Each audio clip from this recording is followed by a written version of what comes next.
Okay, I'm reloaded.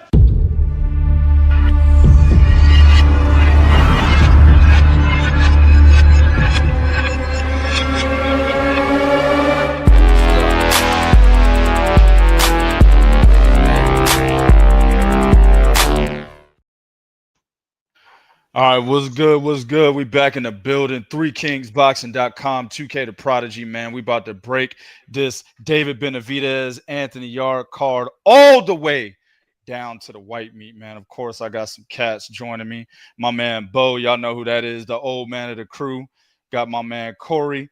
Got my man the ugly Zoe, the ugliest nigga on the planet. And then, of course, I got my man J.L. Davis. You can't say his name no other way. If I see corny motherfuckers come in my chat, J.L. Davis. That's not how you say his name. You gotta say J.L. Davis. You gotta put it. You gotta split it up, dog. That's how you say that nigga name, bro. What's going on, fellas? Man, y'all ready to break this down? Yeah, man, niggas ready. Do it. Yeah, man. So here's the deal, man. And we haven't done this since Canelo, Terrence Crawford, and the biggest reason is because I'm just flat out say it. Boxing is pissing me off and has been pissing me off for quite some time. I mean, we got, dudes ducking at a high level. We got garbage matchups happening all over the place. I mean, you got prospects, fighting dudes that they know they're gonna knock them out within two rounds and shit. And a lot of people are gonna say, hey, that's what's supposed to happen. You build your prospect up. You put him in fights that he's going to win. But the problem is these guys are sitting here like 30-0, still fighting fighting dudes like that. Like Brandon Lee. I was thinking about him the other day. Where the fuck is he at? This dude been a prospect for like 15 years, man. When the last time he fought? I don't know. That's what I'm saying. He just popped up in my head. I was like, damn, what happened to Brandon Lee? Like these dudes, man, I don't understand it. I'll never understand it. But at the end of the day, that's kind of where boxing has gone. So when this card popped up, you got some pretty good matchups, right? You got some guys that they're kind of still in the prospect phase, but they're highly ranked, so they're fighting for a vacant title, right? You got guys that are hungry as hell, right? One was a former undisputed champion. The other one's a newly crowned champion, fairly recent within the last year or so. They're both undefeated. You got those guys coming in. You got two smaller guys, right? Both have been champions for a little while. One is a pound for pound fighter. The other guy is trying to say or put his name up there as a pound for pound fighter. And those two guys are hungry as hell. And then, of course, you got Benavidez, who's in a tune-up, right? So at the end of the day, this card is actually pretty decent. It's one of the better cards that we've had this year. So that's why we're back in here breaking it down. So to start off with, man, we're going to go ahead and go down to the young kids, man. And we're going to break it down with Sam Noakes versus Abdullah Mason. Now, I don't care who jumps in. Anybody could jump in, but I'm going to put, some stats out there first. And then you guys take it away. Sam Noakes is 23-1 with 17 knockouts. He's 28 years old, 5'8", 74-inch reach. And then you got Abdullah Mason, 19-0, 17 knockouts, 21 years of age, 5'9", 74-inch reach. So anybody, go ahead and take it, man. What do you guys think about this fight? This is the most competitive fight in the entire card. When I look at this fight, I feel like Abdullah Mason has all the athletic advantages. He's quicker, he's flashier, he got quicker feet. But we see him against lower level guys make a mistake and get dropped. He trusts his reflexes too much on 50-50 exchanges, and he gets hit by low level guys. So I'm interested to see what happened when he fights Dalton. I keep getting this cracker's name wrong, Sam Noakes. Now, Sam Noakes, his resume is not all that, but he has fought the top level, European guys at that level. That's at a higher level than what Abdullah Mason's been fighting. But in terms of fight breakdown, they both have a habit of reaching in when they jab. They both make the same mistake. The difference is I feel Sam Noakes do a way better job of covering those mistakes when he's reaching in. He knows how to do punch traffic. He knows how to get inside and pivots his ways inside. He knows how to put his hands on top of your head, put your head down. You know how to control your head. You know how to do all this shit. I think he might, when the fight gets in the inside, I think Sam Noakes is going to dominate him when it gets on the inside. It's going to be Abdullah Mason's job to try to keep it on the outside. But too many times I have seen lower level guys get on the inside on him and beat him. So with this fight, I think I'm taking Sam Noakes by 8th round TKO. Damn. Damn. All right. Yeah. And this is why I like it, bro, because these takes my man be having just have dudes like, what in the fuck is he talking about? What you what you got? What you got, Jay? What you got, Jay? Bro, honestly, like I was with though for a minute, you know what I mean, until the prediction, until you dropped the prediction. I think that Abdullah Mason's athletic ability is going to just take over the fight. I was with I was agreeing with Zoe all the way up until that prediction, but I just think that Noakes, him fighting high Europeans doesn't really say much to in my opinion. Because when a lot of the Europeans come to America to get their ass beat. So in my humble opinion, I think Abdullah Mason is going to take him out in about 10 rounds. I do think it will be competitive for the first half of the fight. And I think the athletic ability of Abdullah Mason is just going to just take over, and he's just going to take him out in the 10. What you got, Corey? Zoe had me in the beginning, and yeah, I don't know where he went left, but I'm still jaw dropped over that. But I just think Abdullah Mason, the thing I really like about him is he's very composed. So he's not gonna so if he gets hit here or there, he's not gonna be tripping out, which is why he's kind of ready for stepping up. And the other thing is he's like that the gap in athleticism is just too crazy in this fight. And the other thing is we're talking about a guy that he's fighting somebody that we haven't seen out here deal with physicality. So I think, Abdullah Mason might have a rough patch here or there, but I can't see anything other than mid-round stoppage in that fight. Yeah. What do you got, Bo? Well, here's the thing, man. Listen, Noakes undefeated and he has power. So that's something Abdullah Mason hasn't done with. But typically what I like to do is I take a guy's best wins and I compare it to another guy's best win and how they look. So you got Sam Noakes. He fought Yvonne Mendy. I don't look at Ryan Walsh as anybody, but Yvonne Mendy is always a bridesmaid, but never a bride, right? But still, it was a fight. So he got in there and he won he dominated, but he won by decision. But here's the problem. I saw Yvonne Mendy landing some punches because Sam Noakes does not move his head. He stays on the center line. Sam Noakes does not have footwork, which is something Abdullah Mason has. Then when you look at Abdullah Mason, you take when he fought Jeremiah Nakathila. Now Nakathila, because you talking about how Noakes fought high level British guys, with Nakathila has fought guys on the championship level. And when you look at what Abdullah Mason did with Nakathila, he actually he made that motherfucker stop fighting. And in that fight, what I saw, he was setting traps. He was punching hard to the body. He was countering.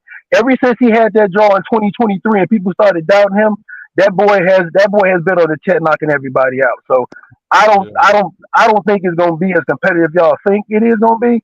I got a feeling that as soon as motherfucking Noakes start feeling that power to that body, it's gonna be all downhill, man. I got Abdullah Mason, man, 5th, 6th round knockout. So we got 3 Abdullah Masons and we got Sam Noakes. Go ahead, Zoe. I mean, and just a counterpoint to when we talk about level of opposition, the high level British, domestic level guys that I say Sam Noakes was fighting, at the very least were at 135 and not a bunch of motherfuckers that were dragging up in weights and you're not even impressively destroying them, but whatever, I digress. Yeah, here's my deal though, man. Sam Noakes lost to Ted Cheeseman, bro. I know it was his first pro fight, but my thing is, he's not that much better. He's more comfortable, right? But he's not that much better as a fighter.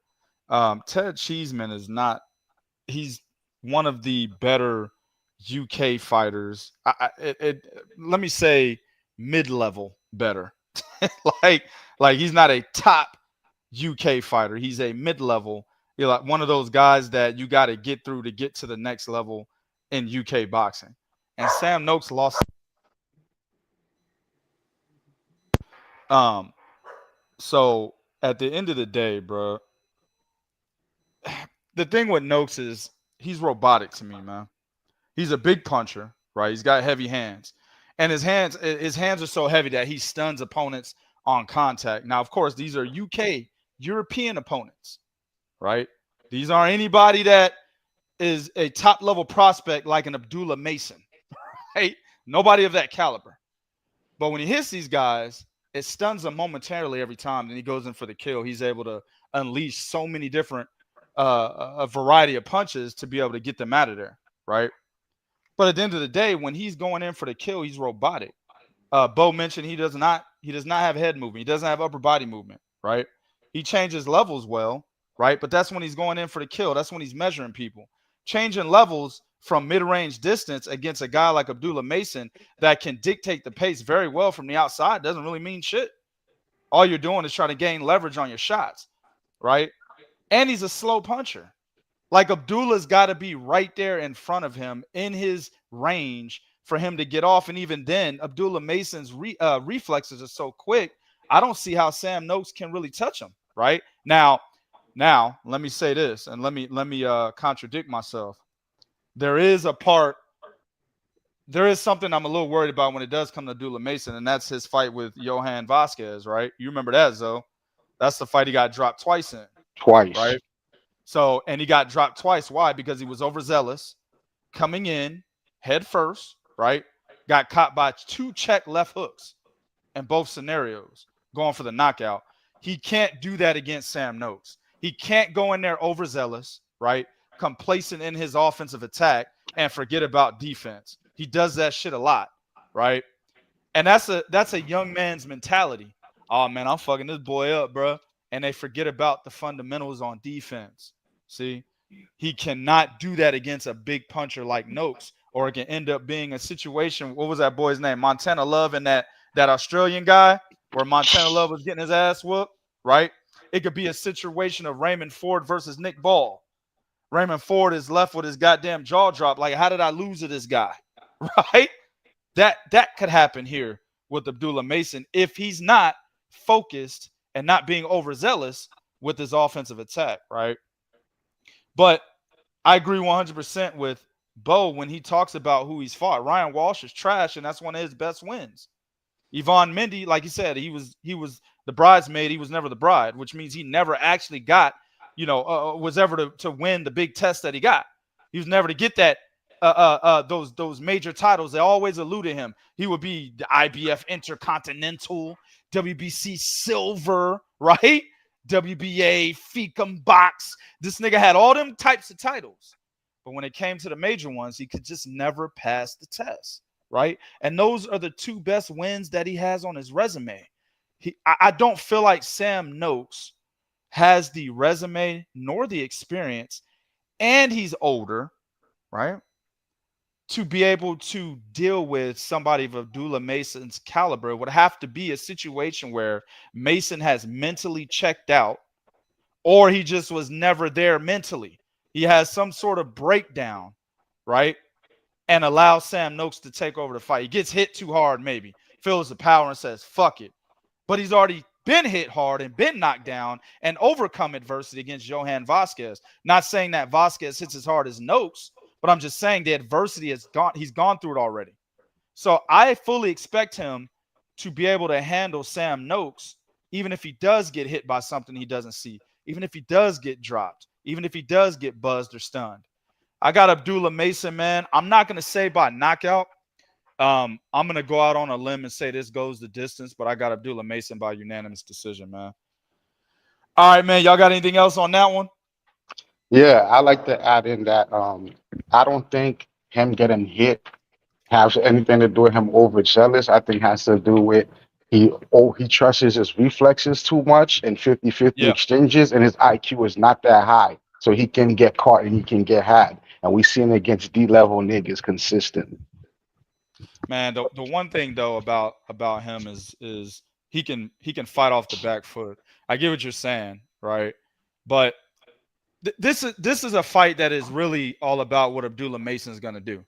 If he's going to sit in that mid range or in that phone booth distance and try to fight this guy's fight, he loses. But if he just does what his God-given talent allows him to do, which is judge distance from the outside, right? Use his quick feet. He can move backwards. He can move forwards. He can provide angles, right? They got the same reach they got the same reach, 74 inches, but Sam Noakes ain't using his fucking reach, right? Sam Noakes jabs, but it doesn't mean anything. He's just basically trying to set up some robotic ass right hand that he's coming over the top with. I think from what I see from Sam Noakes, I think he jabs and he deliberately reaches in to try to get on the inside. That's what I've been seeing from him. He uses a lot of punch traffic as far as defensive measures. That's what I see from him. So I don't think his jab. I don't think his jab is not, you know. Yeah, that's what I'm saying. His jab is not anything that is going to set up any of his, like, against UK fighters. Yes, they're mesmerized by that whack ass jab and they get hit by something following it. Abdullah Mason, the jab's probably not even going to get in Abdullah Mason's range if he's fighting this fight correctly. All he's got to do is stay on the outside, right? And use that beautiful check right hook that he has, right? That check hook that he does when he's backing up. Guys come in, he backs up, check right hook, boom. He's knocked down and knocked out many guys with that same punch. He could easily turn Sam Noakes into a one-dimensional fighter. The whole time trying to get inside, trying to get in range, right, of the full 74 inches that Abdullah Mason would be using. He could do that to this guy, bro. So when I see that, right, I can acknowledge Sam Noakes has a lot of power. I can acknowledge that Sam Noakes jabs his way in, even though his jab isn't really effective, but he's doing it to get inside so he can try to, get his power shots off, basically.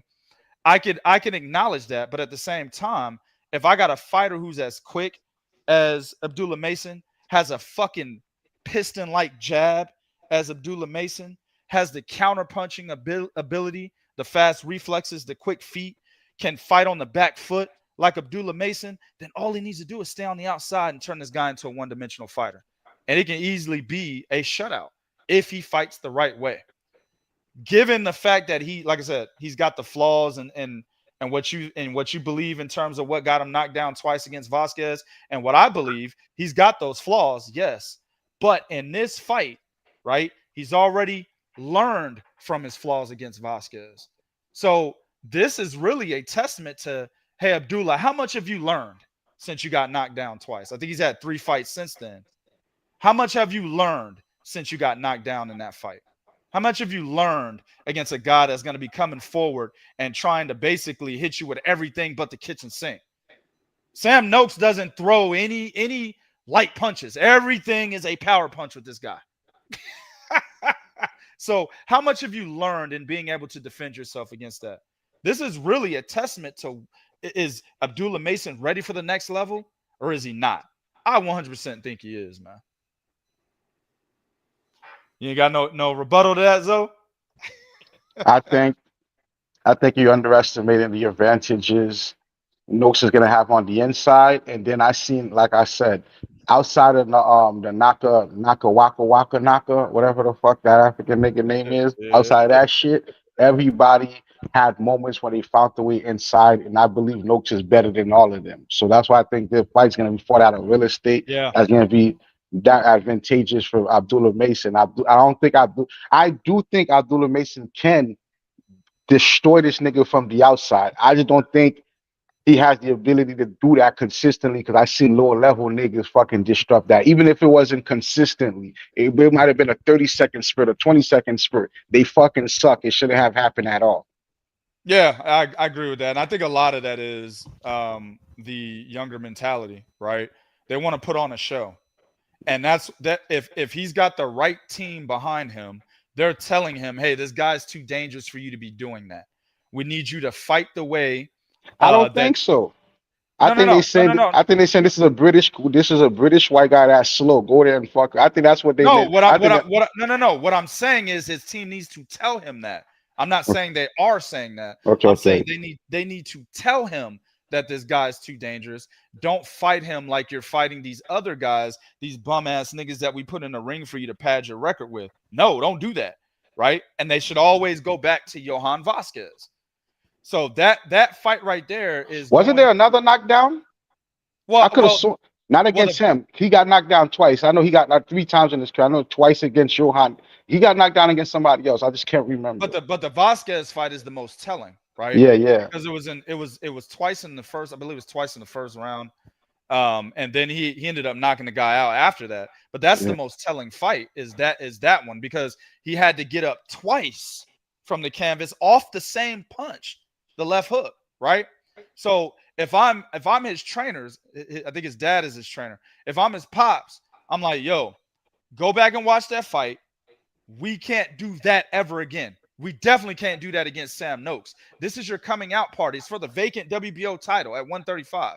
This is your coming out party. You become a champion. We can't make those mistakes. We need to fight the way that we know how to fight, and that's box from the outside and turn this guy into a one-dimensional fighter. If they can't get their fighter to do that, he has the dumbest fucking corner, and he's one of the dumbest fighters in boxing. If he can't do that against this guy. That's what I'm saying. The stakes are too high for him to make those mistakes. That's what I'm saying. But we'll see. We'll see. Let's go ahead and go to the next one, man. We're going to move it along to one of the more exciting fighters in the sport. That's going to be Bam Rodriguez, man. He's going to be defending the WBO, WBC 115-pound title against Fernando Martinez, a guy that if you don't watch the lower level or the lower weight class fighters, you may not know who he is. But Fernando Martinez has been on a tear his last 5 fights. Granted, he's fought 3 people in his last 5, right? But he fought 2 people twice. Jerwin and Cajas, who was ruling the roost at 115 pounds for a minute. Like, we're talking like 6-7 years. And then Kazuda Ioka, who was my dude. I like Kazuda Ioka a lot. And he beat those guys twice. Beat him the first time. Then he put a cherry on top in the second fight, both times. Then he fought Jay Borneo, who's also a top contender, was undefeated at the time. So Fernando Martinez is on a tear. But Bam Rodriguez, man, 3 Kings boxing top 5, number 5 fighter in boxing, man. Go ahead and take it, dog. Fernando Martinez, 18-0, 9 knockouts, 34 years of age, 5'2", 64-inch reach, former IBF 115 pounds champion. Of course, Bam Rodriguez, 22-0, 15 knockouts, 25 years of age, 5'4", 67-inch reach. Southpaw. Somebody take it, man. What y'all think about this fight? I love this fight. This is the fight I'm looking for. Now, here's the thing about it. The one thing that you have to look at, because both of these guys are sort of similar. Bam Rodriguez like to fight on the inside, and so does Fernando Martinez, right? Bam Rodriguez is a prolific body puncher and a counter puncher. Well, so is Fernando Martinez. But here's the difference to me: ring IQ. Bam has shown me better ring IQ against higher level opponents in his fight than I have seen in Fernando Martinez. Fernando Martinez sometimes can get carried away and repeat the same punch, but you don't want to do that against Bam Rodriguez. And then here's the one thing about Bam Rodriguez that he shocked everybody when he fought Sonny Edwards was he showed how good of a boxer he was. Nobody expected him to be able to do that. So Bam Rodriguez, to me, I don't think it's going to be a blowout. I think that Martinez is going to have his moments only because Bam can be lured into a shootout. That's when he did it with Estrada, and Estrada wound up dropping him because of that. So Bam can be lured into a shootout, but that ring IQ, I think, to me, is going to be the biggest difference in that fight. I see Bam Rodriguez winning that fight in decision. I think Martinez is going to have his moments. He's going to give him some trouble. But in the end, I think the adjustments and Bam overall ability is what's going to shine. I got Bam Rodriguez winning this fight. I say about 116, 110. Yeah, I like that. All right, who next? Okay, me. I have the fight closer. I have Ben Rodriguez winning based off his ring IQ, but Bo brought up something important. He can get lured into a fight. And Martinez can motherfucking lure people into a motherfucking fight. And I think he might even score a knockdown here. But I think overall, Ben Rodriguez pivots, his ability to switch angles and give angles and counter and body punches, because we also see Martinez slow down at the end of fights. We saw it in his last fight against Ioka, he slowed down. He started to slow down towards the end of the fight. And when you add in Benavidez body punches, I think that's going to slow him down. He's going to take over in the end. I think ultimately we're going to get a 115, 112, 114, 113 score for Benavidez, a hard-fought victory. Okay. All right. I like that Mhm. too. Who next? I'll go up. All right, go ahead. I see a lot of the same things. The only thing I haven't heard anybody talk about, and this is what I think will be the difference in the fight, and it might be even the crack for a dominant Bam win, even though I agree with everybody else as far as it being close. Footwork.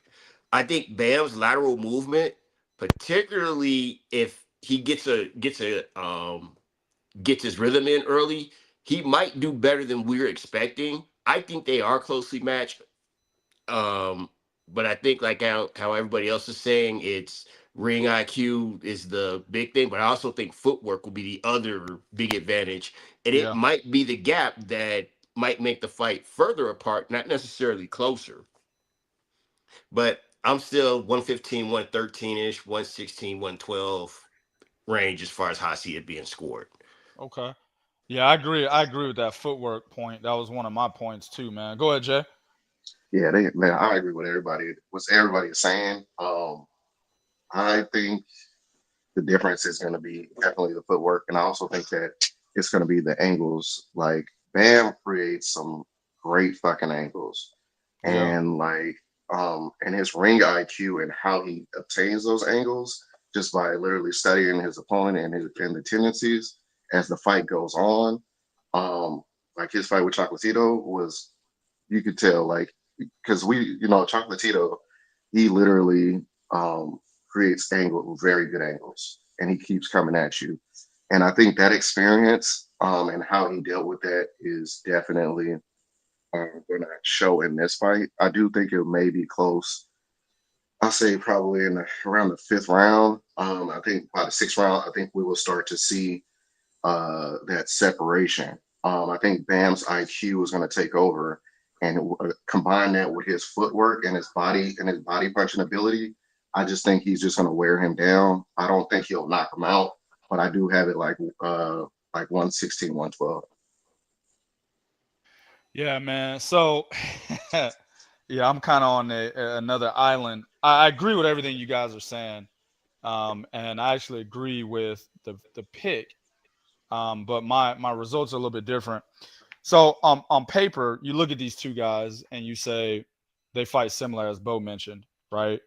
The one big thing that Corey already talked about was the footwork. Another big thing to me is that, yes, Bam likes to fight on the inside. He likes to back up a little bit, fight at mid-range distance. But the thing is, he has more tools in his toolbox. He's more of a versatile fighter, a way more versatile fighter than Fernando Martinez. But here's another crazy caveat to this. Fernando Martinez, you would think that he's just a brawler if you watch him fight.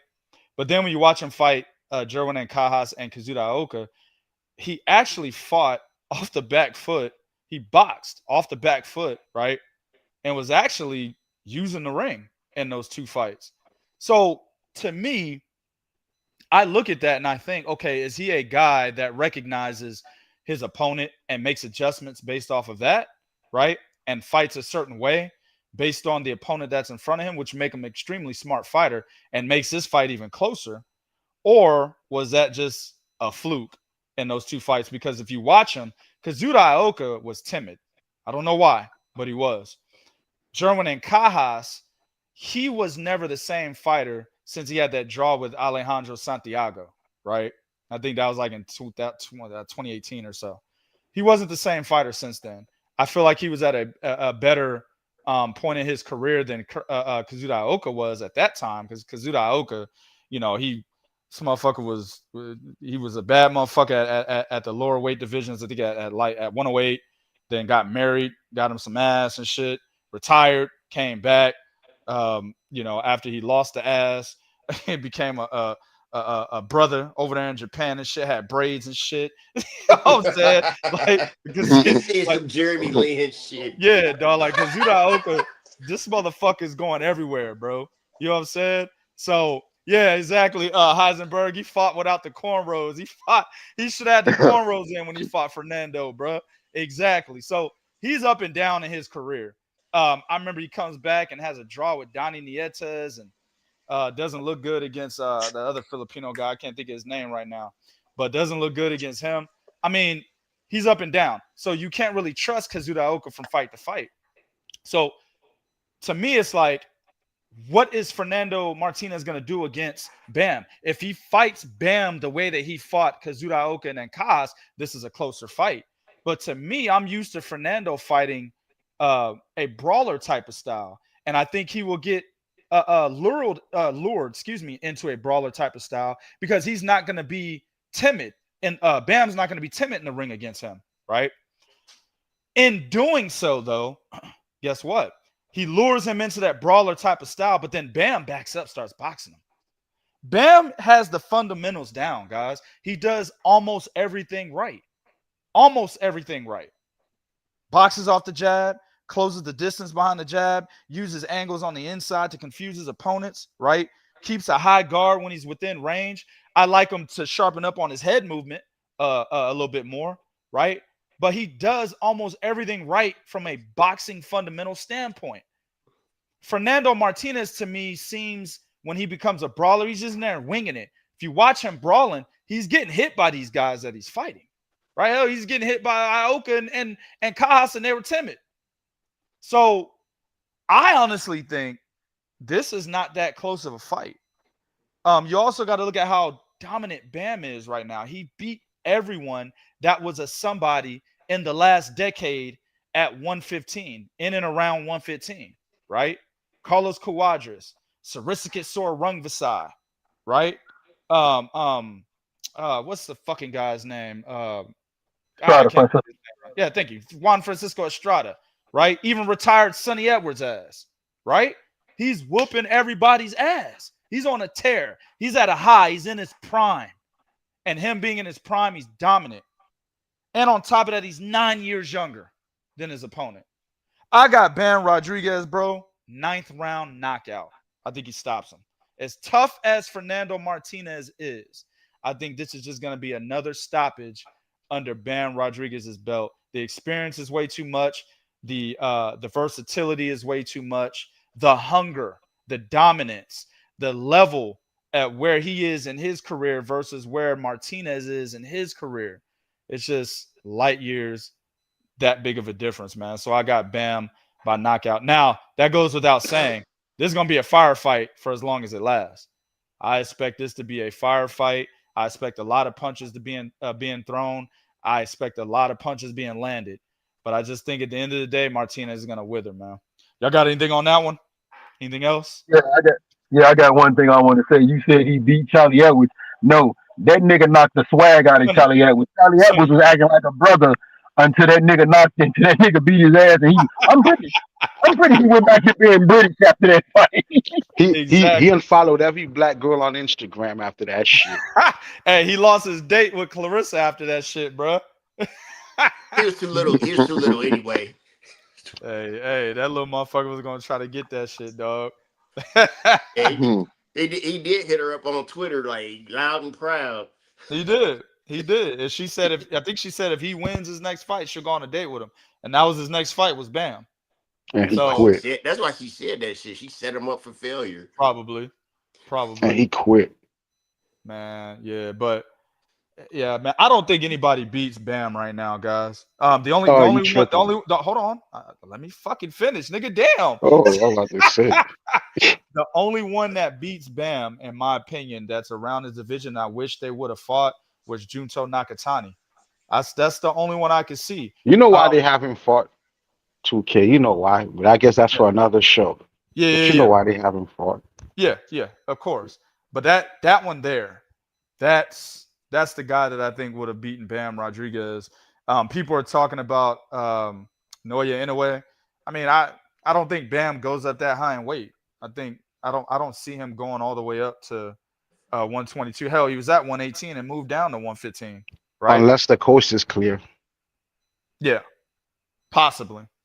But yeah, I just Bam don't see him going up that high. That's what's Bam been. At best, Bam I can going up to picture is Bam going to 118. 118. I couldn't picture him getting any bigger because he's so short and he has kind of very average reach for that height as it is. Right. And he's not really a big frame dude anyway. No, he's not. No, he's not. I mean, he started his career at minimum weight. You know what I'm saying? He did fight at 126 one time. And then, after that, he went down to light flyweight, which is 108. And then was chilling around in flyweight and super flyweight, then went up to 118, then back down to super flyweight. So anything in the 120s based on his track record seems to be too big. So I don't see him going up there and fighting a monster like Naoya Inoue at 122. It would have been Junto Nakatani at 118, but Bam moved back down to 115. So Nah. Bam never was on 118. Remember, he moved down to 112 and then came back to 115. I'm sorry. Yeah, you're right. Yeah. He was waiting. He wasn't planning on going to 118 until Nakatani left. That's right. Yeah, my bad. Yeah, that was a plan for him to go up to 118. Yeah, because I was thinking the Pedro Guevara fight was at 118, but it wasn't. It was at 115. That was after he beat Juan Francisco Estrada. You're right about that. So 118 I think is the biggest he ever could get to. It was Junto. My bad. It was Junto that moved up. Right.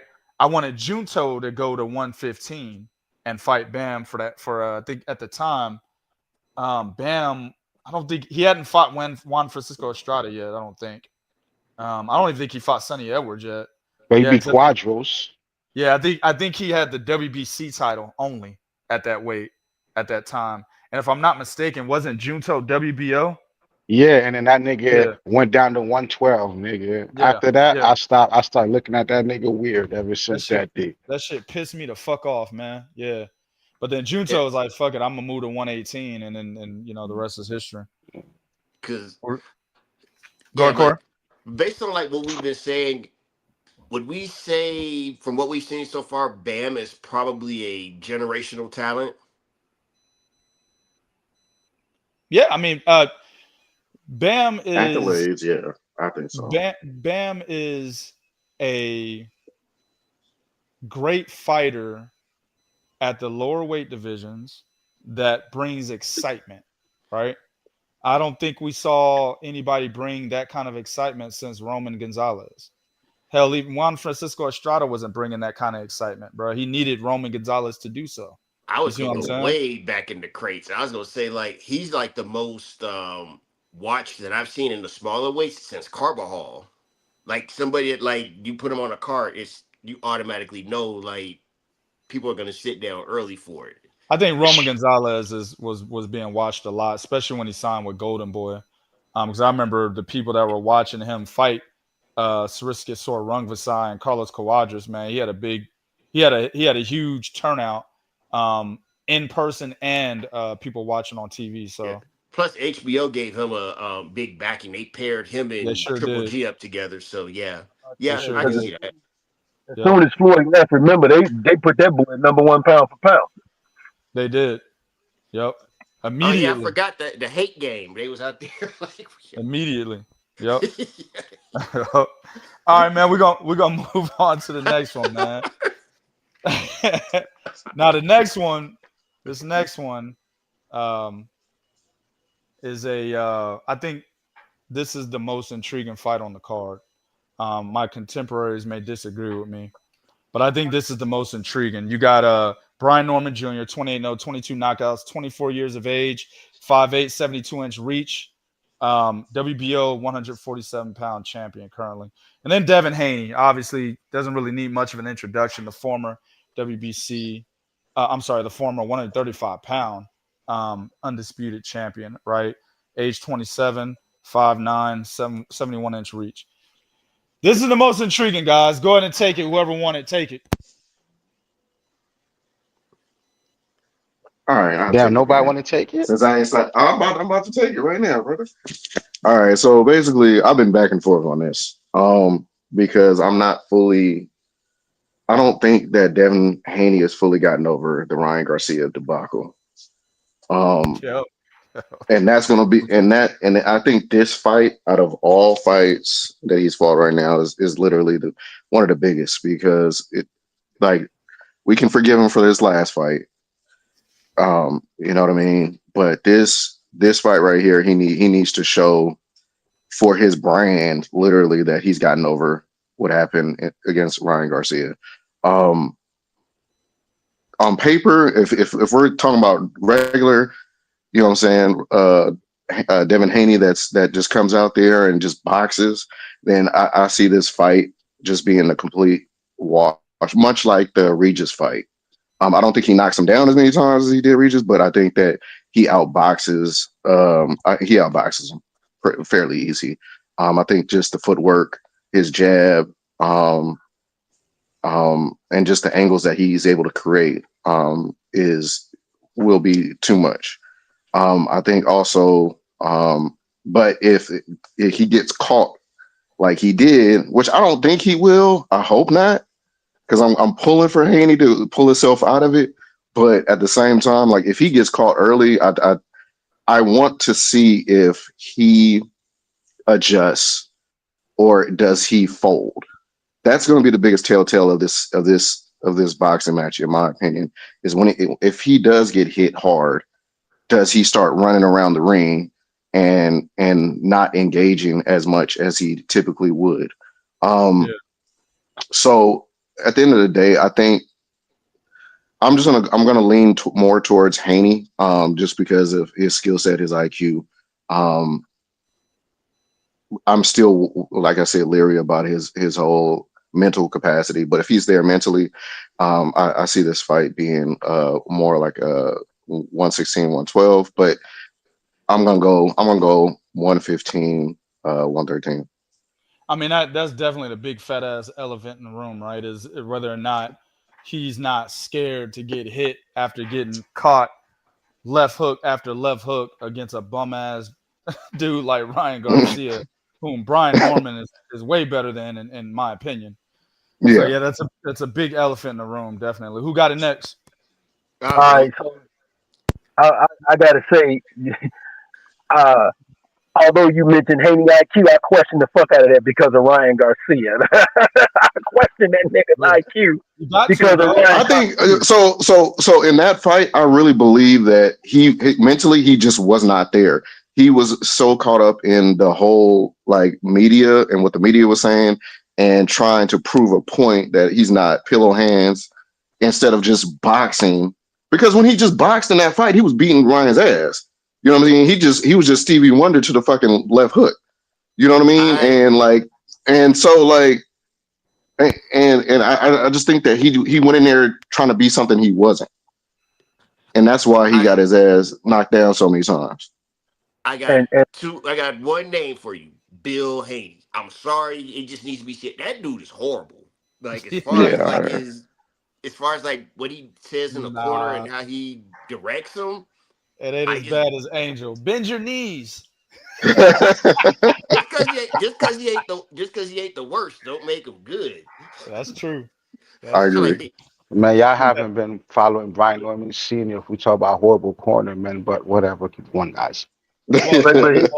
Well, all these father trainers are really bad right now. They're really. He particularly sucks, nigga. Yeah. Go ahead, Bo.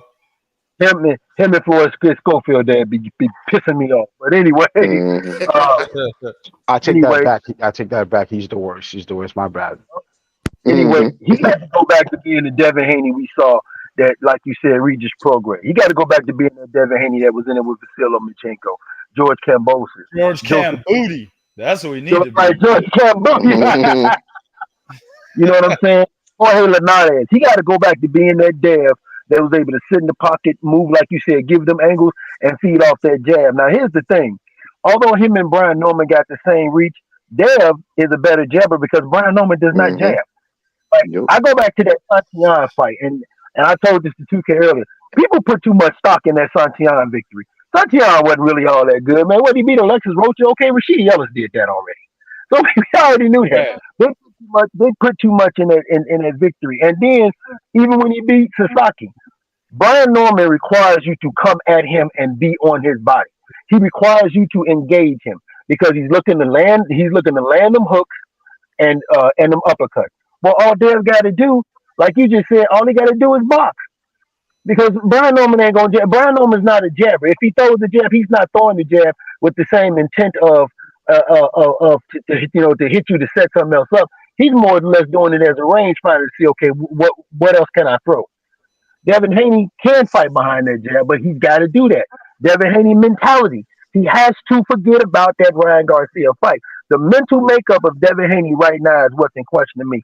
This, if Devin Haney never had that Ryan Garcia blunder, this would be an easy call.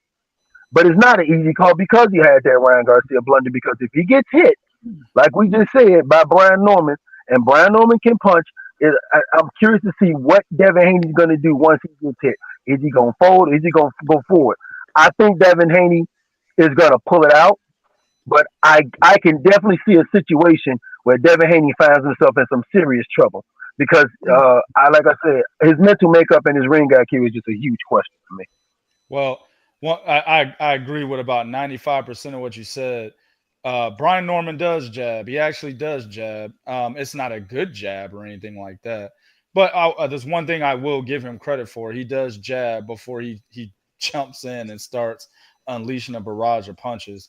So I got to give him that. Now, the jab shouldn't do anything to Devin Haney at all.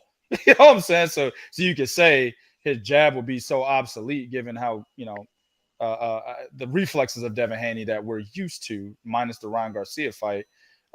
His reflexes are so good, his jab will be obsolete, won't do anything. But he does jab while coming in. You got a next score and go ahead. Yeah, I'll take it. So this fight, we've all been covering, like, what is Devin Haney going to be like? And I think this is one of those, we'll get a question answered about how you manage a fighter. I'm a hardcore believer that if you take an L, particularly if you kind of get beaten up, take only the rest you need to heal and get back in the ring. Because now you're at a crossroads where you're fighting a puncher.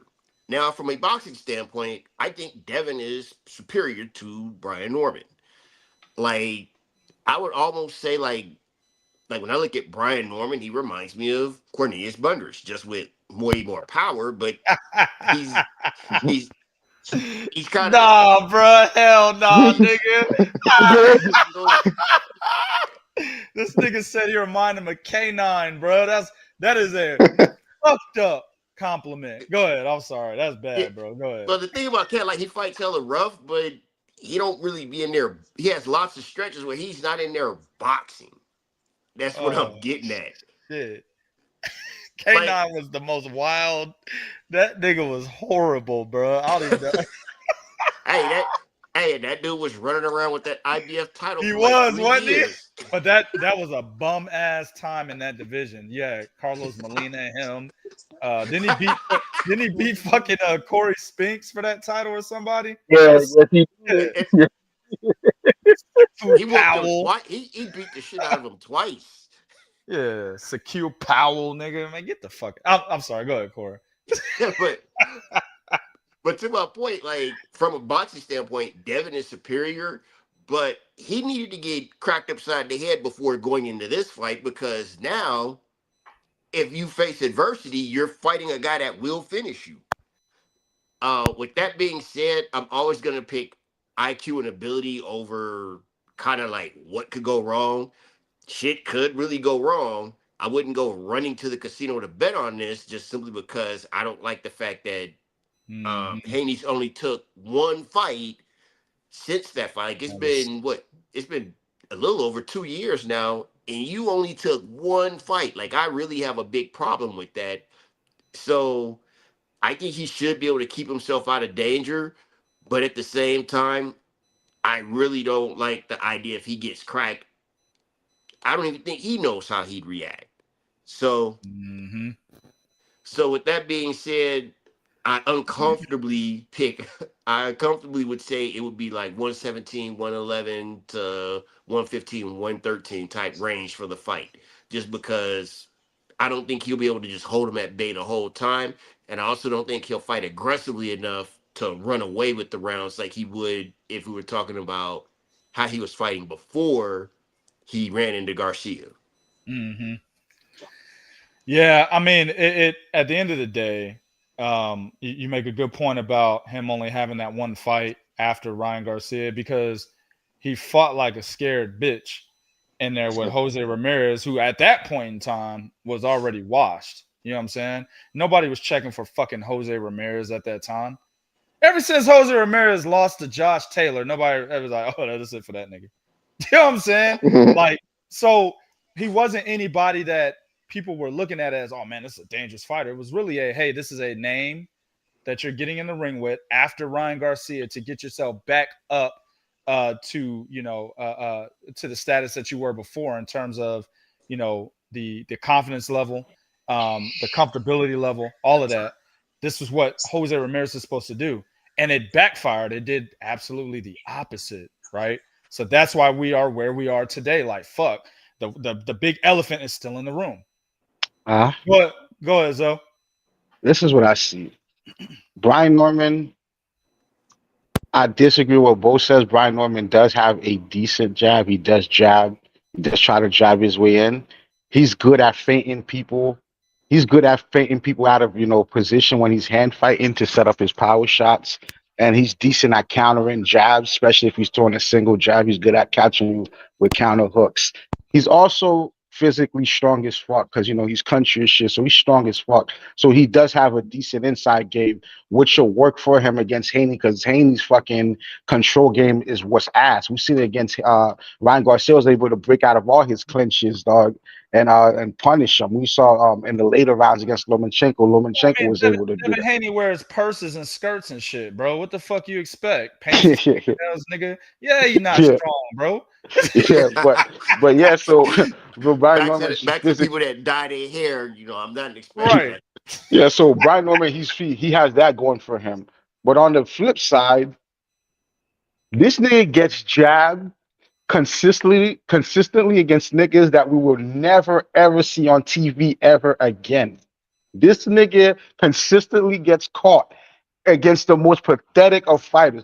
He smothers his own work every time. Every time he jumps in, he consistently smothers his own work so he can't get work done. If somebody's not directly in his face, he struggles. I have a fight for you guys. He fought a guy, I think his name was like Philip Castro, some shit like that.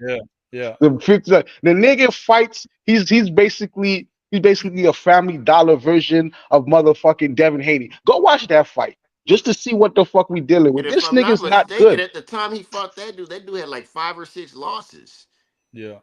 Man, it niggas suck. But what I'm saying is Brian Norman, like I said, he's going up against somebody who has one of the best jabs in the business, and his weakness is he gets jabbed against people who will never be in a televised fight ever again.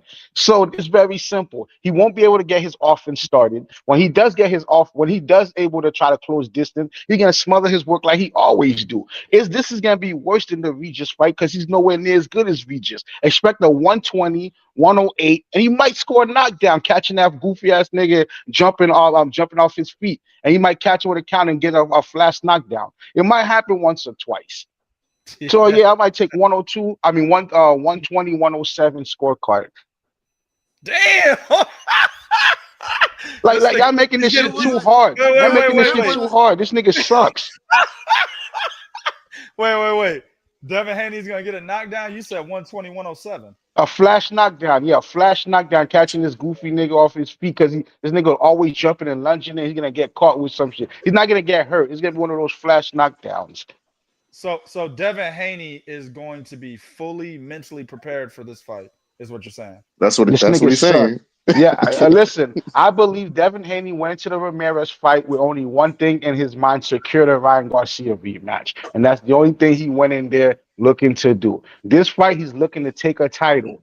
That's what he's looking to do this fight, and he's gonna he's gonna jab the shit out of this motherfucker. Ryan Norman is never gonna be able to initiate any offense because as soon as he put that foot down, you're gonna get jabbed and have to restart, and that's rinse, repeat.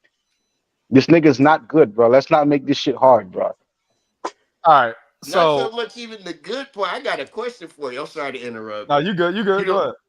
You don't think, like, because he does like to randomly jump in and throw hooks, you don't think that he's going to, like, knock Devin off balance or whatever, or, like, randomly get even, like, a miscellaneous punch in? You really think he's going to be controlled for 12 rounds? Fully controlled for 12 rounds, man. Fully controlled. You know what? Sometimes when we watch a fight, like what happens in the first round sometimes can have a huge effect on the entire fight. Like the Tevin Farmer versus Schofield, because the fight ended in the because he scored the knockout so early, we have no way of knowing what would have happened, or because he scored the knockdown so early that could have affected the entire fight. But it doesn't mean he was actually good. That punch just had a lasting effect. We seen the same shit happen when AJ fought Ruiz, and I think that's what happened when Devin Haney fought Ryan Garcia. That first punch just took him out the fight. That first punch took him out the fight. But I don't think that's a. I think they fought 9 times out of 10. It's a 120, 108 victory for Devin Haney against Ryan Garcia. He just happened to caught him with a punch early that he didn't recover from. I don't think that happens consistently for him. I don't think that's something that consistently happens. I know what does consistently happen in all of fucking Brian Norman's fight. He gets jabbed against anybody. I could land a jab, and I'm not even in Saudi right now. I just threw a jab. I landed it. You threw that motherfucker from where you at, and it still landed. Flush. Oh shit. Yeah, I mean, I can understand where you're coming from, because, you know, deep down inside, I want to say Devin Haney is fully recovered. You know, Jorge Linares rocking him, Ryan Garcia rocking him, Lomachenko getting to him. None of that mattered, is what I want to say. How he actually fought Lomachenko ultimately for the majority of that fight. A lot of people think he lost, or some people think he lost that fight. I don't know what the fuck they were looking at, but you know, how he fought George Camboody. You know, those guys, he's got to get back to that. And I want to think, yeah, he's back to that. He took this Brian Norman fight. He's back to that shit, right? But Devin Haney, in my opinion, has never been a guy to duck smoke, right? I don't think he necessarily ducked Shakur Stevenson. I just don't think that fight was at the right time. I think he was advised not to take that fight at that particular time. But Brian Norman, to me, is a dangerous fight for Devin Haney if he's not mentally ready, if he has not recovered from Ryan Garcia. You probably can't tell Devin Haney, hey, bro, we don't think that you've recovered from Ryan Garcia because of the way you looked against Jose Ramirez. You can't tell him that. His dad can't tell him that. His girl can't tell him that.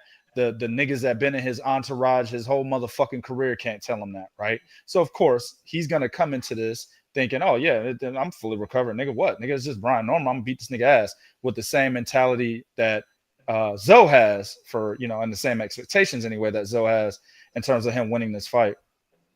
But I can't get around it. Zoe mentioned he got hit by one left hook and never recovered. I saw a nigga get hit by many left hooks. It didn't have anything to do with him not recovering from the first one. It had everything to do with this motherfucker. He got hit with the other ones because he wasn't recovered from the first one. Nope, bullshit. Nah, he was no. We're not doing that. Nope. That's incorrect. This nigga kept getting hit because he didn't know how to defend against it. This nigga even said pre-fight, Zoe, that all he had was a left hook. Remember, my nigga, I told you niggas my son said that shit. This nigga ain't no boxing expert, nigga.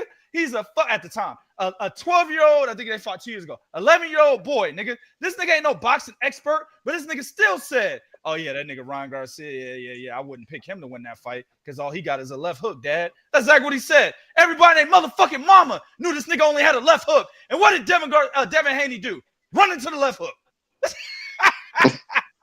That shit ain't got nothing to do with this nigga getting hurt and damn, he hit me with it. Oh, my God, I can't recover. No. He should have never got hit with it in the first fucking place. Like Rolly Ramirez. How does Rolly Ramirez go in there and obliterate this nigga the way he does, right?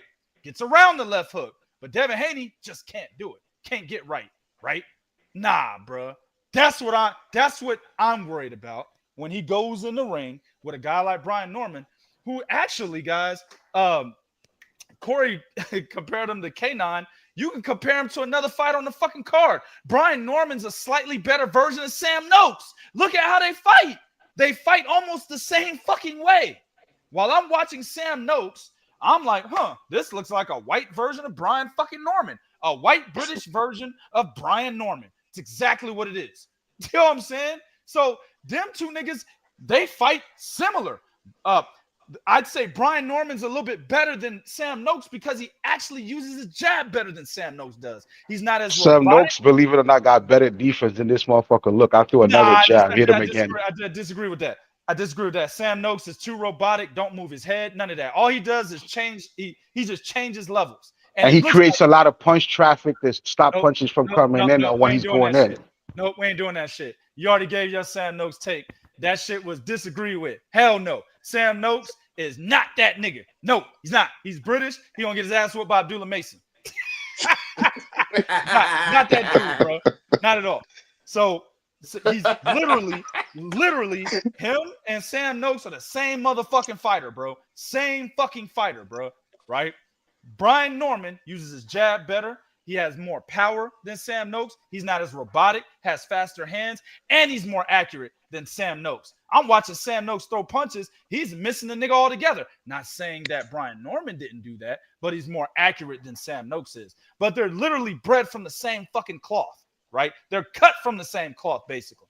So with that being said, and Devin Haney over there getting hit by the same left hook over and over again. Guys, what is Brian Norman's best punch? Somebody tell me, please. Anybody. Left. What is it? Left hook. Left hook. The left hook. That's his best punch. So if I'm saying Ryan Garcia, who to me is a certified bum and overrated one, right? How the fuck are we supposed to believe that Devin Haney doesn't get hit by the left hook from this guy who's hungry as fuck? He's the WBO champion. He's in tip-top shape. He doesn't have any out-of-the-ring distractions. Ryan Garcia had all kinds of fucking distractions. Hell, that nigga was showing all kinds of mental instability leading up to the fight. Nigga, we thought Ryan Garcia was going to have another mental breakdown before he fought Devin Haney, before they actually got in the ring. And he still managed to land the left hook with ease. I don't know, guys. Like, listen. Brian Norman again. I'll say it again. Hungry, WBO champion, doesn't want to lose his belt anytime soon, right? Feels that he could beat Devin Haney better than anybody could, right? He is flat-footed. He can't fight off the back foot. He's front foot heavy, right? Susceptible to great jabbers like Devin Haney and counterpunchers like Devin Haney can be, right? Devin Haney has all the tools in his toolbox to beat the dust off this dude. All the tools, bro. But he's got to be mentally ready to get hit and be able to handle it. That is still an unknown. We don't know. With 28 wins and 22 knockouts and him knocking niggas out the way he has been, Devin Haney has to fight from the outside the whole fight. He can do it. He has done it his entire career. But he absolutely can't get clipped and say, oh my God, and start running or moving. Let me say that. He can't do that. He can't do what he did against Jose Ramirez. I still got Devin Haney winning. But I only have him winning by split decision. Here's why. I see Devin getting knocked down, B. Or if he's not getting knocked down, I see him getting clipped. And when he gets clipped in that round, I see this nigga trying to survive. One thing I will say about Devin Haney, he gets hurt or stunned or knocked down. He does get back up and he does continue, right? So I don't see him getting knocked out. But I do see him getting clipped and hurt and losing rounds because of it. I see him being too cautious after getting hit and losing rounds because of it. But I also believe him being cautious will get him 7 rounds to 5, right? In my opinion, because him being cautious is going to take him back to fighting from the outside. And him being successful at doing that in more rounds where he's not successful. Because one thing that Zoe did say was, he said it was correct. I think you said this, Zoe, that Brian Norman doesn't have the IQ. That I do believe. And he's never fought a boxer in his professional career like Devin Haney. So the closest one he fought was a bum named Philip Castle, and he looked like complete motherfucking shit. This nigga was a D-level boxer who was masquerading as a slick fighter, and he made Brian Norman look like shit. That's all you need to watch to know this fight is not competitive. This Well, is, I almost want to call I this a cherry pick. I have a question for the like Zoe. Zoe already touched on it, so I know where he's gonna go with it. My question is because Brian Norman, particularly in early rounds, he gonna be on some hyper aggressive. that's Like, what I'm saying. how do hmm y'all think Devin deals with it? Because That's the I big really question. wish he had a couple more fights in there. But like, how does he really? Because he's not always going to control the range every second of every round, particularly at the very beginning. Brian Norman is going to be in that dude's chest right out the gate. Yes, he What do is. we think Devin's? How's he gonna deal with it? Because he gonna see them demons that he got to avoid with Ramirez. He's gonna see him in this fight, regardless Man, of that how it engine's plays not out. gonna start, bro. That engine's not gonna fucking start. That engine's never gonna fucking leave the train, bro. It's gonna get a jab that stops it on the track every fucking time. It's gonna have to reset, man. He's not gonna So look, bro. He's not gonna look competitive in this fucking fight. We're gonna come away. We're gonna come here on Sunday, on Monday, overrating the fuck out of Devin Haney, calling him the next Floyd brother. That's how he's gonna look. We're gonna overrate the fuck out of Devin Haney because Brian Norman sucked. Let's just get this shit out the way. This nigga fucking everything bad Sean Porter does, that's his entire style. well, here's the deal. So I think K9's better than him. I think no, stop that. That's K9 went crazy. to contenders, nigga. Stop The Cut that. that fuck? out. Stop Well, that shit. Um, I think what a lot of people forget is the moment in time, right? This is what you failed to understand, though, when it came to Canelo and Terrence Crawford, right? I think that people forget that when certain stakes are high, they show up. I understand what you're saying about Brian Norman and against these guys and these bums. It's just the same. It's the same playbook you used in picking Sam Noakes over Abdullah Mason, right? Because Abdullah Mason looked bad against these bum ass niggas. But I'm going to use my same playbook and tell you the stakes are high. These guys are not going to be in there trying to make the same mistakes. With Brian Norman's case, he sees a deer in headlights opportunity. This nigga is hungry as fuck, and he's already the champion. Abdullah is hungry because it's a vacant title. He can become champion. Brian is trying to keep his title and put his name, he wants to put his name on a pound for pound list. He won't get there if he beats Devin. I'm just saying he would in his eyes. Hey, this is a big name that I got on my resume. He's undefeated with an asterisk next to that zero, right? Obviously, but he's undefeated. And this is my time to shine. This nigga's fucking hungry, bro. One thing you don't do is underestimate a hungry motherfucker. You never underestimate that guy. Buster Douglas. Right? Never underestimate a hungry dude, bro. So that's all I'm saying. It's a close, I think it's a closer fight because of the stakes are so high and because of the hunger, the food that's on the plate, right? The starvation, right? That Brian Norman has and wanting to show people he is the best fighter in his division, not only in his division, but in the sport. That's a dangerous man, bro. Go ahead, Corey. Yeah, the thing I'm gonna say is also to piggyback on what you're saying. Not only does he see as an opportunity, have you seen how composed he is? Like that dude is really Mm-hmm. looking at this like he does like the thing is he sees no risk in it. He only sees reward. And that could be a So detriment. That could be a it detriment. could go either way. Is where I'm going with this. Mm-hmm. Is that Devin? And I'm pretty sure they've talked about this like a lot in his camp. He has to put some doubt in that dude very early. Like if Norman gets like, let's say Norman's losing rounds, but if he's just like, man, that hook is there. Like you got like you're gonna have that dude at virtual on at all times. Devin actually, this is a fight where Devin is going to actually have to put this dude in his place, and if he has any of that deer in headlights going on his side of it, it can get bad for him because he may not have that wherewithal to like, well, I gotta hit this dude in the mouth so he knows like you can't just run up in here on me all day. Right. Yeah. I mean, like I said, I understand 100% where Zoe's coming from, but we would have to 100% disregard this nigga looking like shit in his last 2 fights, and the last fight being a situation where he was supposed to return to form and 100% failed at that. We have to 100% ignore that. I can't do that shit. Not I in really this. think he was trying to secure. I think he went to that Ramirez fight with one plan: secure the Ryan Garcia fight. That's all he Yeah. cared about. Don't get cut. Don't get nothing. Just go there and secure the fight. So this fight, why would this fight be any different then? Because he can't lose to Brian Norman.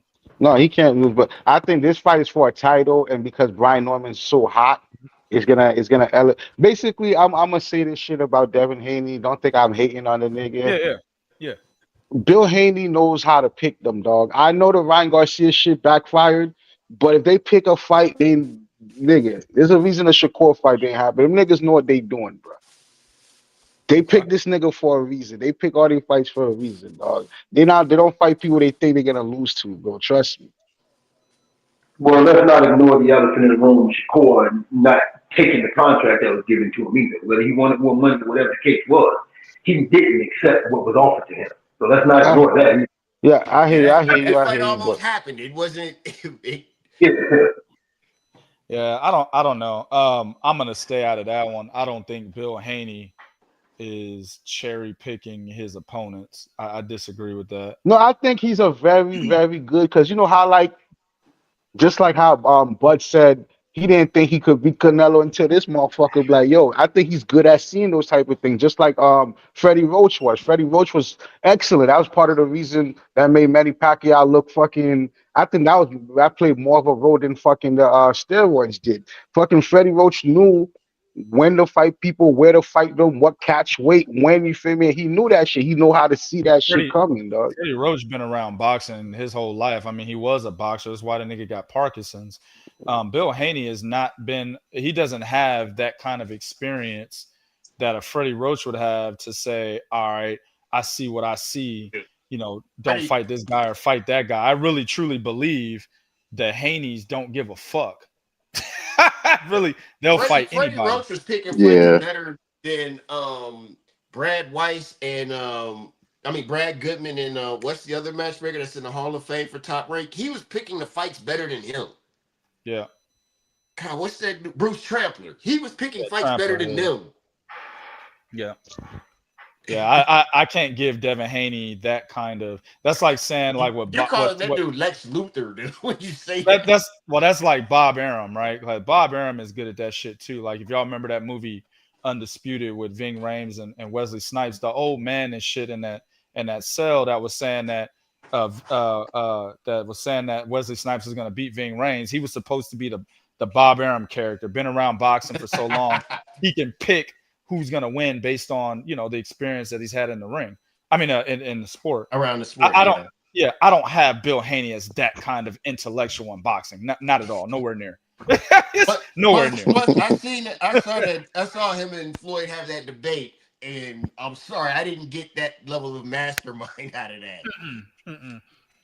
I truly believe that they will fight anybody. Like they would have fought Gary Russell Jr. if that fight could have happened or if they could have came to terms. I don't think they give a fuck, man. So yeah, like Regis Prograis, that fight was dangerous, bro. That was a dangerous fight. He'd only lost to Josh Taylor, and that was a debatable loss. Vasyl Lomachenko was a dangerous fight, right? He was trying to fight Teofimo Lopez after Lopez beat Loma. They were really trying to get that fight for Undisputed since he was the WBC champion, the real one anyway, right? I don't think they give a fuck. I'm gonna keep it real. I think one thing we have to say going into this fight that you guys are overlooking, this is Brian Norman's first decent opponent. Like decent. These niggas fucking suck, man. We're not. The thing is, we see the flaws in Brian Norman. We're not arguing with you about that. What we're questioning is Devin Haney. How's he going to look from the trauma he Yeah. experienced? I hear you, but would you guys have me as the favorite to beat Devin Haney? You and Brian Norman's way better than you. What the fuck You you know talking he's not. No, he's not. No, the fuck he's not, bro. Like you know he's not, bro. Why would you say that? He's not better than me. about? Why would you say that shit? Yeah, I listen. Ask a different question. It's the same Ask, level. no. Ask me this. Nah. Hold on. Ask me this. Do I think that if you landed a lucky shot on Devin Haney and hurt him, would he be scared to fight you? The answer is yes. Ask me that question, nigga. Yes. Yeah, I But I believe have a that. better chance of landing that than Brian Norman does. I'm just saying, if Zoe, the ugliest nigga on the planet, landed a left hook on Devin Haney and buzzed that nigga, I believe Devin Haney would be scared to fight the But rest of if the we fight. kept it real, dog, if I got in the ring with Haney, just my pure uglyism, dog, he wouldn't even want to engage, dog. He would run around, dog. Well, hopefully Brian Norman's that fucking ugly to him, so he can do that shit to him. Shit. let's I'm move sorry. on. I'm sorry. I'm gonna say this. Brian Norman is the worst fighter in this card. I think he's even worse than Yard. Oh I'm my sorry. god, bro! I'm Stop sorry. it. I'm sorry, man. If I don't know what you Brian guys see. if Look, Brian I know Norman I and was Sam talking Noakes crazy when I compared him to Cornelius Bundrich, but now you out of pocket. if Brian Norman and Sam Noakes was in the same division and fought each other, I got Brian Norman by knockout, bro. I'll flip a coin. Oh my god. I'll flip a coin, dog. I do not know what y'all see in this guy, dog. Like Man, this guy Oh, sucks. shit. man, you like that President Andrew Jackson. If you get on a hill, you will die on that motherfucker. That nigga Right. sucks, bro. I don't get it, bro. Like when he won the title, he sucked. When niggas was saying he was gonna be competitive against Boots, I thought he sucked. Like, bro, I wish you don't know how bad I wish Boots fought him. He's so fucking He trash, beat the dog. shit out of Let me ask you this. Are you saying Brian Norman is the worst champion in the division that had Mario Barrios in it? Yeah, who Man, wins I'm that saying fight? that division sucked. I'm Who saying wins that that division. fight? Oh, There's no, a no, no, no, no, no, no, no, no. no. He's better than Barrios. Brian He's better Norman than Barrios. is He's better the than Okay. We Barrios. sw- Okay. we switch Haney for Barrios. He's better Who are than you picking? Barrios. Norman is better than Barrios. Barrios is a Okay, special that type of ass. This. all right. But Yeah, All right. Barrios is the type of I wasn't So letting you get Zoe, away with it. yeah. so if Haney loses, right? He needs to get his Where does CDL. that put where does that put is it almost is Haney done if he loses to If Brian Norman? if Haney wins 117, 111 against Brian No, Norman, he that's needs to not what I get his said. CDL. Listen, No, I'm no, answering. no, no, no. I'm answering. I'm answering. I'm telling you, if Haney wins 117, 111 against Brian Norman, he needs to get his fucking CDLs because he lost too many rounds. Just That answers your question. so no, it don't. No, I'm saying like so if that's the case, if Devin Haney loses on Saturday, where does that place him in your eyes? Where does that place Who, Haney in your Norman? eyes? Well, No, Haney, Haney. it, it would depend how he looked. But If he gets knocked out and starts going, either he gets knocked out or he starts fighting scared and loses. bum, you're a fucking bum because you lost to a bum. Hey, You look at lost this. to a Rolly Garcia. You lost to a Rolly level nigga twice. You lost to Look at Ryan Anderson nigga. You a bum. You both look at niggas the suck. screen. Look at the screen. So who wins that fight? Brian Norman or Rowley? Ooh, Damn. I'll probably take Norman. Yo, 147 is really garbage when you think about it. Barrios, Rolly, Norman. God damn, I need to go compete. Oh my god. Let's move to the next one, fellas. Y'all niggas is tripping, bro. man, this Yo, shit went Three off the King promotion, rails. man. The uglies will coming soon for all the titles, nigga. I'm here. Oh shit. All right, man. And finally for the main event is the tune-up.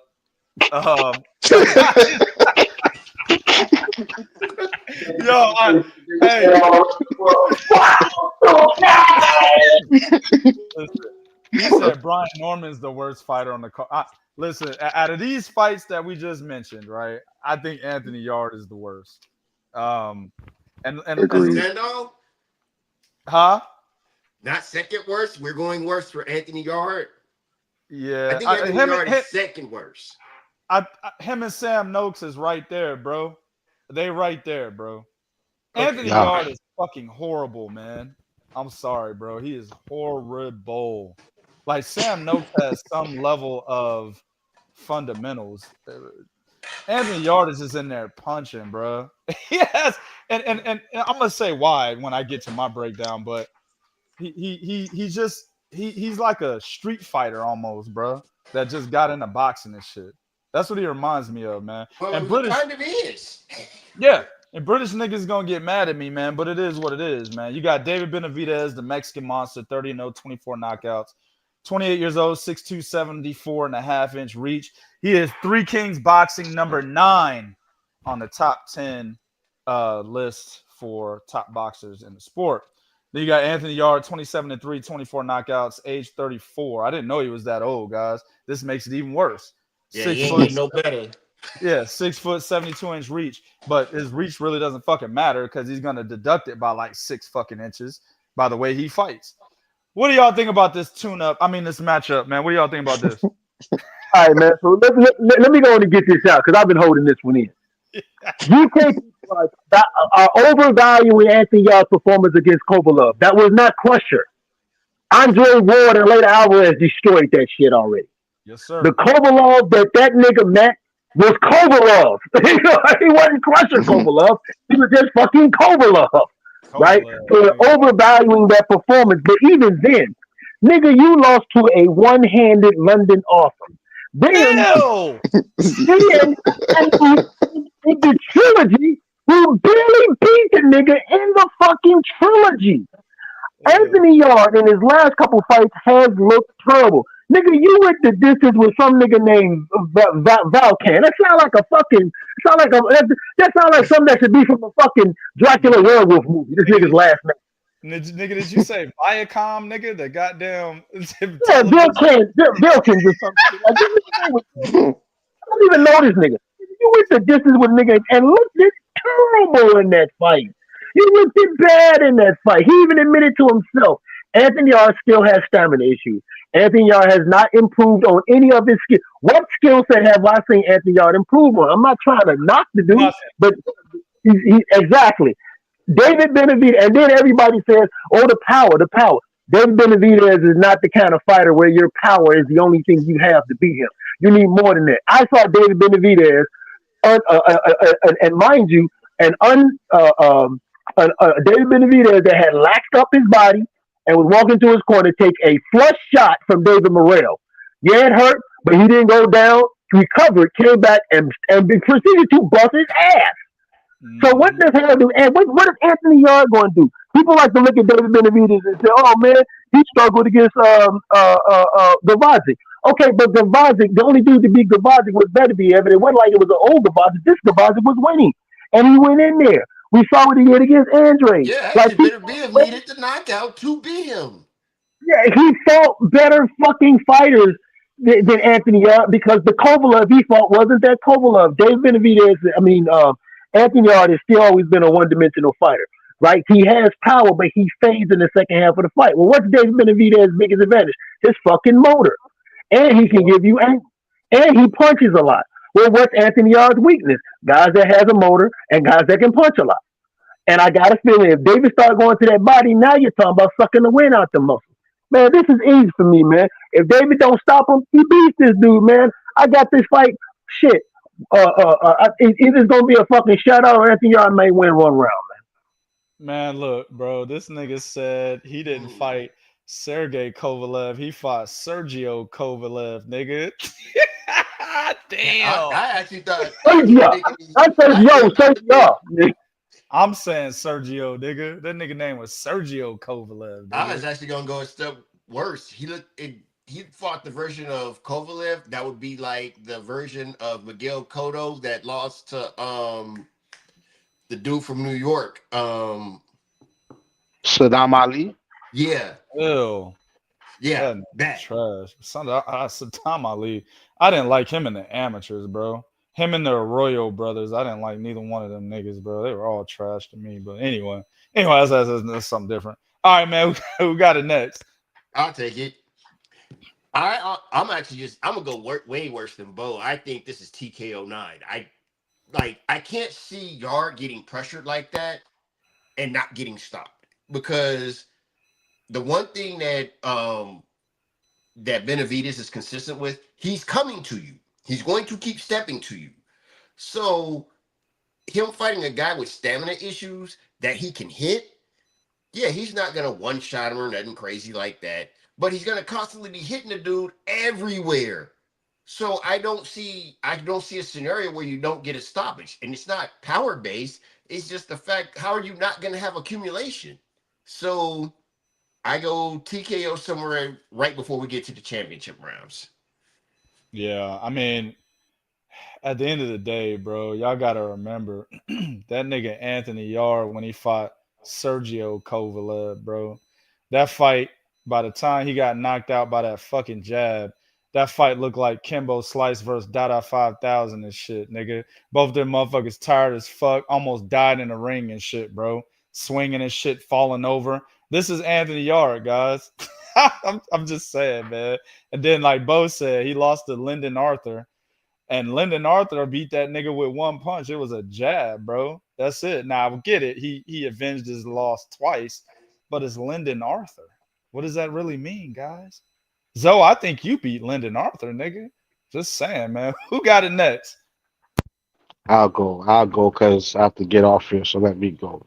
So you guys are piling on Yard pretty hard. So somebody gotta be an accountant. I mean, his lawyer and defend him. Like Yard, he's Why? athletic. Yard's athletic. He has a decent shoulder roll. He has a decent counter because This nigga. Benavidez has such terrible footwork and sometimes back up in straight lines. The 1-2 or the 2-1's always going to be available because Benavidez doesn't have good work. So that's always going to be available. We saw that shit in the Morel fight. We saw that shit in the Caleb Plant fight. We saw that shit in the Demetrius Andrade fight. And then we also know that we also know that Benavidez doesn't set his feet all the time, so he can be you can also set traps and catch him. Unfortunately, unfortunately, unfortunately, Yard sucks, so none Anthony of that Yarde's shit gonna set a matters. trap. That shit's funny, nigga. Unfortunately, none of that shit matters. Yard sucks. The last fight where Yard displayed any of these type of skills was against a motherfucker named Nikolai Stikovaka. You feel me? You don't know who that is. There's a reason. That's the last time he showed anything. The mistake Yard makes way too many mistakes. He throws the same punches repetitively. Against somebody like Yard's gonna. I mean, against somebody like Benavidez, gonna time and counter the fuck out your ass. He disengaged the same way every fucking time. He's either gonna go L step or he's gonna go back in straight lines. We seen a slow ass nigga like Better I Beef caught him consistently every time he did that shit. And then what I said about Benavidez doesn't set his feet. Benavidez one of those rare niggas that even if his feet ain't set, he still finds a way to catch motherfuckers fucking spinning Yeah. off. So he's gonna fuck this nigga up anyways. And in Yard, he always get frozen with feints and he can catch him. And then when he goes back in a linear line, when he goes straight back, he's always open for the overhand right. He's a tailor made to get knocked out in 4 to 5 rounds. So I'm taking Benavidez in 5 rounds, and I try my best to make a case for Yard. Still better than Norman. Oh, all right. Now I'm not laughing at that shit, nigga. That's getting ridiculous. what you got, Jay? Man, this fight is about as competitive as a fucking hungry ass hawk that sees a black rat on a white pavement with no legs. That's how competitive this shit is. Like Easy. it's gonna be easy work, man. It's just gonna be easy work. I think yeah, I think he blazes them out in about round 6, maybe 7. But I think about round 6. I think round 1 to 2 will be somewhat competitive. But I just think that between the work rate, them shoulder rolls ain't gonna do shit. He may catch Benavidez, but I think once he catches him and it doesn't really affect him, it's gonna be a whole different ball game in his mind. I think that might take him out a little mentally. But I just think that the work rate is just going to be way too much. The off rhythm punching, the angles. I just think it's just way too much it's going to be way too much. So I think Yeah. he goes out in about round 5 I mean, by stoppage. yeah, by obliteration. I mean, Yeah. I don't really have a breakdown, man. To me, this fight is basically That's just too easy. No. That shit is too easy. It's too easy. No. That shit is too easy. Fuck. that's this fight right here. You know what I'm saying? So, I'm just saying, dog. Like, I'm looking at Benavidez like, hey, this better look just like you versus J. Leon Love, nigga. It better look exactly the same, bro. Like, and listen, there's nothing that Anthony Yarde can bring to the ring except power against David Benavidez. And David Benavidez can give two shits about how hard you fucking hit, bro. He don't give a damn about that. He's too seasoned. He's too experienced. He's too skilled to give a shit about you and your fucking power that really doesn't have any foundation behind it, right? And when I say foundation, I mean Anthony Yarde, from what I've heard, doesn't watch film. And what I know, he doesn't spar. So not only have you never been in a ring with a nigga like David Benavidez, you're not even preparing yourself to be in a ring with a nigga like David Benavidez in training. Like, so that's like me go picking a nigga out in the street and basically giving that nigga $10 to beat his ass, and then somebody else pays me $100 just to see it. That's what that is. You know what I'm saying? Hey, go pick up that nigga under the overpass under 35, nigga. Go get that nigga, give him $10, and then you pay me $100. I'll beat his ass. That's exactly what this fight is, bro. A world-class nigga versus a bum is what it is. British nigga's gonna be pissed. There's nothing Anthony Yarde has ever showed me in his career other than, hey, he should fight Joshua Buatsi. That's it. That's the only thing I ever wanted from Anthony Yarde, was him to have a all-British showdown with fucking Joshua Buatsi. At this point in time, they might as well have it now. Buatsi getting his ass whooped by Callum Smith. They should fight now. Why is he fighting David Benavidez? What the fuck are they doing over there in the UK? Get Anthony Yarde versus Joshua Buatsi, bro. They've been asking for that fight for forever. I'm in the United States saying, yeah, let's watch that shit. Even though Yarde done got his ass whooped by a one-handed nigga and a Russian that turned into a Mexican, right? The nigga Sergio Kovalev now. At the end of the day, that's still a good fight, in my opinion. But David Benavidez, nah, man. I don't look at the rankings, but I think Yarde is ranked pretty high because he's won like his last 4 fights or so. I think that's why he might be ranked pretty high and why he's getting this Benavidez fight. But these ranking systems need to have better awareness, bro. Like, you can't put a nigga like Anthony Yarde up there to be in a position to fight a monster like David Benavidez and be like, oh yeah, that's a good fight. Let's make it. Come on, guys. Yeah, let Anthony Yarde fight Lyndon Arthur a 4th time or some shit, bro. You know what I'm saying? Like I said, Joshua Buatsi, those fights need to happen. Get what's that guy's name? John Ryder out of retirement. I know John Ryder's a trainer right now. Maybe if you give him enough money to fight Anthony Yarde, maybe he comes out of retirement, moves up to 175, fights Anthony Yarde. Those are the guys he needs to fight. Top level fighters, he can't beat those guys. He cannot beat them. Hell, Anthony Yarde may need to go up to cruiserweight because there's no top level fighters there, with the exception of my guy from Australia or New Zealand. What's his name? Gayo Patel. Huh? Gayo Patel. Jai Patel. Except him. That's it. Right? All the guys that were at cruiserweight either moved up to heavyweight or retired. So you got Jai Patel. That's it. Nobody else. Maybe he should move up there. He got a shot. Hell, what was that African nigga's name that had the WBC belt for like 25 fucking years and Canelo was trying to fight him? I forgot his name. Don't really care about his name. Doesn't matter. Point is, he held the belt for a long ass time. Hell, washed up Badu Jack went up there and beat that nigga for his belt. And he was a damn WBC cruiserweight champion for like 15 years. He might still be a champion. I don't even know. But the point is, cruiserweight is a division that doesn't really have anybody in it. They were popping like 10 years ago when they had Usyk and Murat Gassiev, right? They had those guys in there. But those guys have since gone at this point. So it's no longer popping. So if Anthony Yarde ever wants to be a champion, go to cruiserweight, dog. Don't get in the ring with no David Benavidez, because what's going to happen in that fight is he's going to take years off your career. That's what's going to happen. If you had 3 years left after this weekend, when David Benavidez knocks your ass out within 5 rounds, now you got 1 year left. That's basically what happened. This nigga took the life expectancy off your fucking career, bro, after this Saturday. Just an unnecessary fight for this guy who's ill-prepared and has been an ill-prepared fighter his entire professional career to be getting in the ring with a guy of the fucking caliber of David Benavidez. This better be a wash. I'm gonna be looking at David Benavidez like, nigga, what the fuck are you doing? Why didn't you knock this nigga out? You know what makes this even funnier? What I'm laughing at?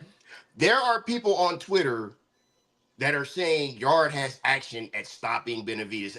And while we were doing this, I looked at the odds. The odds look just like what we talked about, so it's pointless. But they're really like, go to Twitter just for a good laugh, or I should say X, for a good laugh. And there are people really like standing 10 toes down on Yarde getting an upset. And don't even think it's an upset. Man, on boxing pages. I seen it on our page on Facebook, man. I seen some British niggas roll up in there talking about Anthony Yarde about to win. I seen a nigga say Anthony Yarde was going to expose Benavidez. I'm like, expose what? What is he supposed to expose that David Morrell couldn't fucking expose, that Caleb Plant couldn't expose? What the fuck is he supposed to expose? And how would he expose it? Like, this nigga, you know what? A lot of people, for whatever reason, just don't like Benavidez. I can't figure out what it is, but there are a lot of people who really don't like him. So I think that's what that is that you're seeing. Yeah, this is bad, bro. Like, I don't know, man, but this is a straight up tune-up. It's just like a, hey, welcome back to boxing, David. You know, we know you're trying to get the winner of the Artur Beterbiev and Dmitry Bivol trilogy. So just go ahead, stay active. Like what Floyd told Larry Merchant. Larry Merchant was bitching about his opponents and shit when he was down there at 140 and 135 and 140 and moving up to 147. He's like, you're supposed to fight this guy. And he's like, hell, if these niggas don't want to get in the ring with me, I got to fight the next best guy. And if the next best guy don't want to get in the ring with me, I got to fight the best one after that. That's where David Benavidez is right now. He's fighting the probably the next best guy after the next best set of guys. That's what he's doing while he waits on Beterbiev and Bivol 3. Essentially is what's happening here. And Canelo too, by the way, because he did say some shit about Canelo. So he talked about Canelo. It doesn't matter how many times he loses, it's still a big fight. People still want to see him beat his ass. And I agree. I still want to see Benavidez beat the shit out of Canelo. I don't care about him losing to Terence Crawford. I already knew that was going to happen. I still want to see the Benavidez fight. I want to see it because I want to see Canelo drop his sack, bro. That's what I want to see. Drop your nuts, nigga, and fight Benavidez like you were supposed to. You didn't fight Demetrius Andrade. Fight him then. I like the fact that Canelo's being pressured for this, because the fact is he signed a $400 million contract, bigger than the one Floyd even got, before pay-per-view back ends. So he can't really, not logically that I can see, duck his way to getting the whole payday. Like, he's either going to have to take a risk or he's going to have to show us who he really is, and that is duck his way out the side door. I love this pressure. Yep, exactly. Right, Foss, he said, lions in the camp. What do they be saying? Lions in the camp. Nigga, shut the fuck up, bro. Lions in what camp? It's you and your trainer, nigga. That's it. What lions? And that should be corny as hell. I can't think of his trainer's name. Bo interviewed that nigga like 100 times and shit in the past. But that motherfucker be holding the mitts and shit. And Anthony Yarde be hitting him. This nigga be shaking his hand, taking the mitt off. Man, get that shit out of here, bro. Ain't nobody worried about no Anthony. Man, this should be easy work. Virtuoso, I don't know what the fuck you drinking. This nigga said Benavidez is overrated. I have no idea what the fuck you drinking, bro. This nigga is not overrated, bro. And there's no way that Yarde upsets the apple cart. What apple cart? The only way Yarde upsets the apple cart is if he don't get knocked out. That's how he upsets that's Tunde Ajayi. Thank you. That's how he don't upset the apple cart, man. Is if he don't get knocked out, bro. That's how he upsets it. Because everybody watching this shit, that knows David Benavidez and the skills that he possesses, this should be an easy fucking knockout win. So, like I said, if he don't knock him out, I'm gonna be looking at him like, all right, what the fuck was he trying to do here? This nigga trying to get rounds in or some shit. What was this? But y'all got anything else on this, man? Nah, I ain't. Yeah, it should be Self-explanatory. Should be straight up. All right, man. We're gonna go ahead and end it right here. We're gonna try to possibly come back on after the fights and talk about who, what's next for each fighter and the results and all that type of stuff. So we may or we may not. Just stay tuned. Look for the notifications on the channel. We'll have the live stream up as an upcoming event if we do decide to do that. But yeah, just turn the notifications on. Try to get notified when shit pops off. And you know what I'm saying? You'll be in listening to what we got to say. All right, man. For everybody on panel, man, thank you guys for joining. Until the next one, we out this bitch. Right.